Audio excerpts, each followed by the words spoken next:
Hai, salam kenal. Gue Alfi.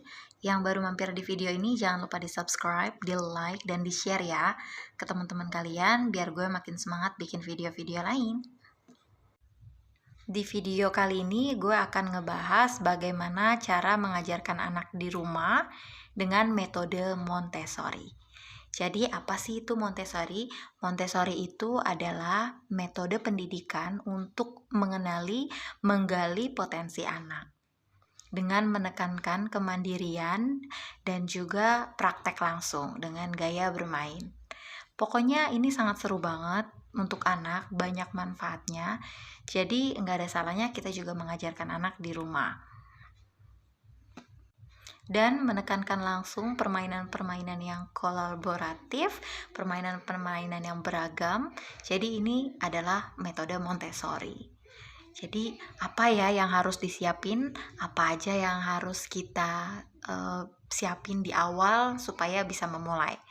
Jadi yang pertama itu adalah pikirkan tujuan orang tua. Jadi tujuan maksud kita ngajarin anak kita. Jadi kita juga harus punya tujuan dulu. Tujuan di sini contoh ya, kita pengen anak kita tuh mandiri. Kita pengen anak kita itu bisa melakukan hal yang membantu dia nantinya. Jadi kita harus punya tujuan dulu. Contohnya misalkan anaknya ini belum bisa berbicara, harusnya udah bisa berbicara. Berarti kita harus kayaknya gue pengen anak gue itu cepet bicara deh, bisa bicara. Atau aduh anak gue tuh cengeng banget, gue pengen dia itu bisa kontrol emosinya. Berarti aduh tujuan gue kayaknya gue harus melatih emosi anak gue. Pokoknya kalian itu sebagai orang tua dan sebagai pengajar di rumah harus tahu dulu tujuannya itu apa. Misalkan tujuannya itu harus ada gitu. Karena kalau nggak ada punya tujuan, kurang ngena gitu. Jadi kalian itu harus punya tujuan dulu. Begitupun gue pribadi gue punya tujuan untuk ngajarin anak gue. Jadi kalian pikirin dulu. Kalau belum ada tujuan, kalian setelah video ini kalian pikirin dulu tujuan kalian apa. Karena tujuan orang tua yang satu dengan orang tua yang lain, begitupun gue pasti berbeda. Jadi dipikirin dulu tujuan. Tujuan itu beragam, ada yang aduh gue pengen anak gue mandiri, aduh gue pengen anak gue itu dengan pembelajaran, dengan permainan bisa membantu dia lebih kreatif, lebih berkembang dan sebagainya. Jadi pikirin dulu tujuan. Yang kedua adalah kita harus happy, kita harus siap. Jangan menganggap pembelajaran ke anak itu adalah sebagai beban, tapi enjoy gitu. Karena orang tua yang enjoy, kita sebagai pengajar, sebagai orang tuanya juga, kalau kita tertekan dan kita merasa beban, itu seterusnya itu nggak akan enjoy, nggak akan happy, nggak akan bahagia. Jadi sebenarnya kita harus bahagia dulu untuk menyalurkan energi bahagia kita ke anak kita.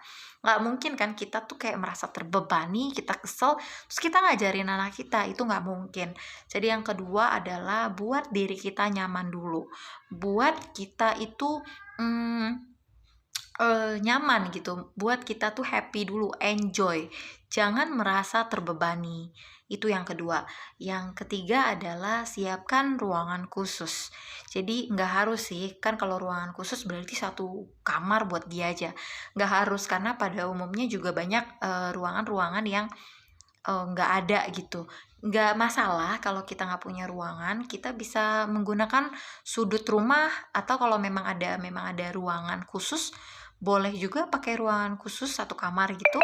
Atau kalau misalkan tidak ada ruang lebih, kita juga bisa menggunakan sudut rumah kita sebagai media pengajaran Montessori kepada anak kita. Jadi yang keempat, kita akan membuat kurikulum untuk anak kita. Jadi nggak main dulu baru kita nggak ada planning, itu kita harus menyiapkan planning dan kurikulum untuk anak kita. Jadi kalau gue pribadi, gue mempunyai tujuan. Yang pertama itu tujuan, yang kedua itu adalah rasa nyaman dan happy dulu, enjoy. Jadi gue harus enjoy dulu, nggak boleh tertekan. Gue enjoy. Yang ketiga adalah siapkan tempat yang mendukung untuk membuat pembelajaran. Yang keempat adalah jadwal dan kurikulum. Kenapa gue bilang jadwal dan kurikulum? Jadwal itu adalah antara jadwal anak dan jadwal kita sebagai orang tua dan pengajar anak itu harus matching. Itu harus matching pokoknya. Itu harus bener-bener mereka tuh pasangan.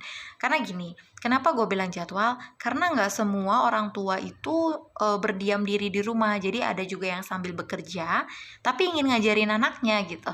Jadi harus punya jadwal kapan dia akan mengajarkan anak itu di rumah.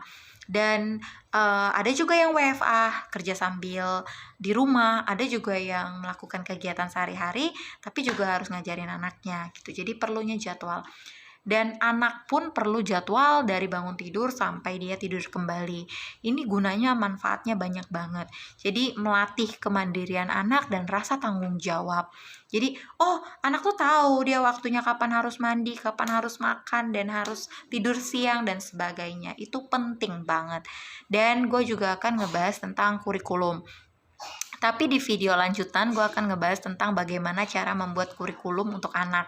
Tapi sekarang ini gue akan ngebahas tentang kurikulumnya aja. Jadi kurikulum itu juga ngebantu untuk kita media mengajarkan anak. Karena kan mengajarkan anak itu memberi pelatihan atau memberi permainan kepada anak, kita perlu media. Itu yang akan menyambung ke kurikulum. Kurikulum itu juga kan pasti ada manfaat-manfaatnya. Contohnya kita akan menerapkan kehidupan sehari-hari. Jadi kita akan membuat kurikulum untuk anak kita itu adalah tentang kehidupan sehari-hari. Terus kurikulum selanjutannya atau tahapan berikutnya adalah tentang kemandirian. Pokoknya ada beberapa step dan berbagai macam metode dan pola yang diterapkan. Tapi di video kali ini kita nggak akan ngebahas tentang kurikulum, kita nggak akan bilang kayak gitu. Tapi ini adalah yang pola keempat itu untuk mempersiapkan bagaimana cara kita mengajar di rumah. Kurikulum yang aku bahas ini bukan kurikulum tentang sekolahan atau kayak gimana, enggak. Tidak dibahas tentang commercial school, enggak. Kita ini sebagai gambaran kita sebagai orang tua untuk ngajarin di rumah gitu. Thank you for watching.